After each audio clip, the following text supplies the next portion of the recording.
Hallå och välkomna till Redeye.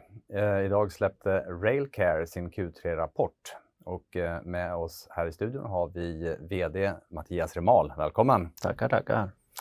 Ja, det var ett starkt resultat, åtminstone starkare än vad jag hade räknat med.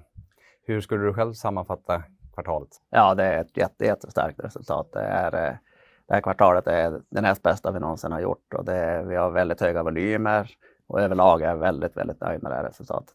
Ja, är det någonting du är lite mindre nöjd med? Ja, verksamheten i England går fortfarande inte bra och vi ser låga volymer och det är väl egentligen det som stör den här bilden. Ja. Vi kan väl gå igenom segmenten uppifrån och ner. Entreprenad Sverige då, hur har det gått där? Jo, men det går bra. Vi ser ökade volymer. Vi hade ju, om man tittar ur ett längre perspektiv så hade vi lite bekymmer här under pandemin och nu ser vi att volymerna går upp. Vi har bra och det ser också rätt bra ut framåt. Sen om vi tittar på i den verksamheten ingår även lining då. Och lining-verksamheten har haft bra volymer men man gör lite andra jobb nu som gör att marginalerna är lite lägre. Det är mer markarbeten istället för trumrenoveringar så att det är väl det som skiljer. Men Relining har en bra orderbok eller? Jo, men de har höga volymer så att nu har det varit lite kämpigt med mycket regn här igen och tyvärr så får man väl ändå säga ur ett samhällsperspektiv men det gynnar ju oss i det långsiktiga så att vi har mycket det vi kallar tillståndsbedömningar där vi bedömer skicket på de här trummorna och det brukar ju rendera att vi får bra med jobb också. Ja. Och tidigare i år så var ni lite oroliga över det här med tillgången på järnvägsräls så att säga. Va? Och det gäller ju även då för Transport Scandinavia naturligtvis, men hur har det gått under kvartalet? Ja, men det går åt rätt håll. Det här MPK som det heter, planeringssystemet som Trafikverket införde, det är på väg åt rätt håll. Det är fortfarande inte tillfredsställande så det är klart vi får lägga lite extra energi men vi har ändå lyckats hantera det bra och jag hör samma signaler från branschen att det är tydligt på väg åt rätt håll så det är väldigt glädjande. Så jag skulle nog säga att i dagsläget så kan vi inte så att säga skylla på MPK i det fallet utan vi har lyckats hantera det på ett bra sätt. Ja. Ja, entreprenad utland då och UK, du nämnde det tidigare, det går lite trögt. Ja, men det går väldigt trögt och en av anledningarna det är att nu är vi i slutet på den 6:e kontrollperioden som det kallas och det nya tar fart här 1 januari nästa år. Och vi har sett den här tendensen tidigare att när man är i slutet på perioden så tar pengarna slut och det planeras mindre jobb.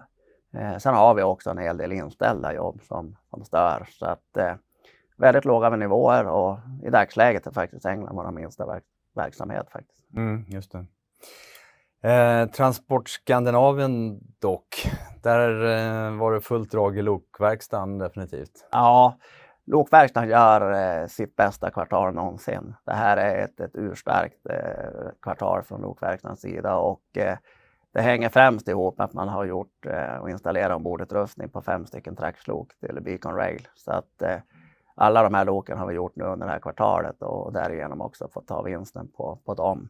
Vi har haft en viss uppsida även på valutan där vi räknade på projektet så var kronan starkare än euron som är den faktureringsvaluta som vi har mot den kunden. Ja. Vi tog ett nytt stort kontrakt också på standby-lok. Ja, precis. Ett jättebra kontrakt för oss. Vi har ju i dagsläget 5 stycken beredskapslok eller röjningslok som Trafikverket kallar det då.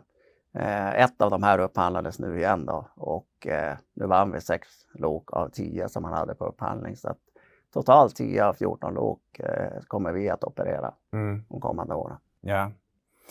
Och hur ser det ut för det här segmentet då vad gäller kapacitet framöver och eventuella flaskhalsar liksom internt?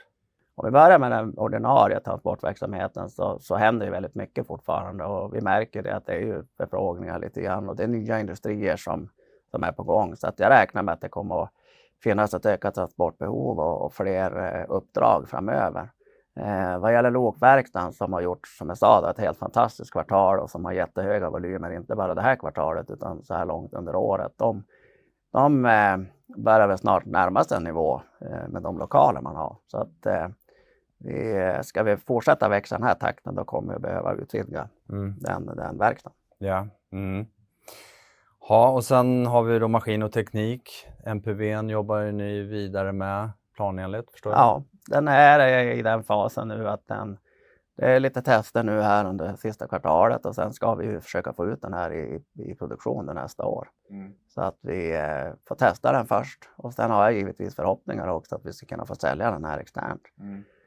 Och vi kommer inte bara koppla till MPV:n utan kanske mer till våran sugteknik nu, att, vilket vi också har gått ut med då, att vi ska delta på en mässa nu i Australien.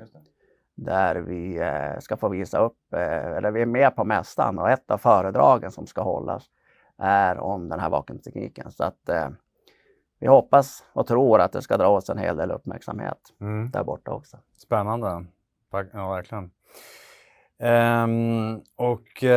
Om man tittar på allmänt då för hela gruppen, liksom hela totala verksamhet, så hade ni ju ganska stora kostnadsökningar i fjol, va? Och det led ju av en del på slutet där.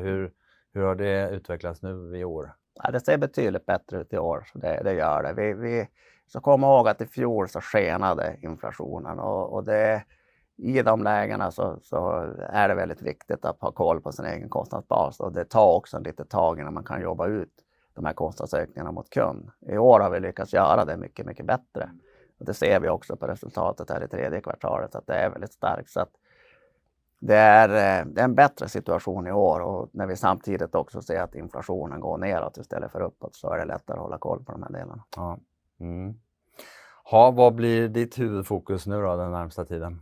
Ja, vi vill fortsätta utveckla verksamheten. Som jag sa här, vi ser att det finns nya uppdrag framåt som kommer att komma ut, och vi hoppas att vi får fortsatt högre volymer i vår entreprenadverksamhet, och sen är vi aktiva på att hitta nya marknader, så att vi kommer att jobba hårt för det. Det här bolaget ska växa och vi har våra mål som vi ska uppnå, och vi vill gärna överträffa dem också. Ja, stort tack för att du kom hit idag. Tack så mycket.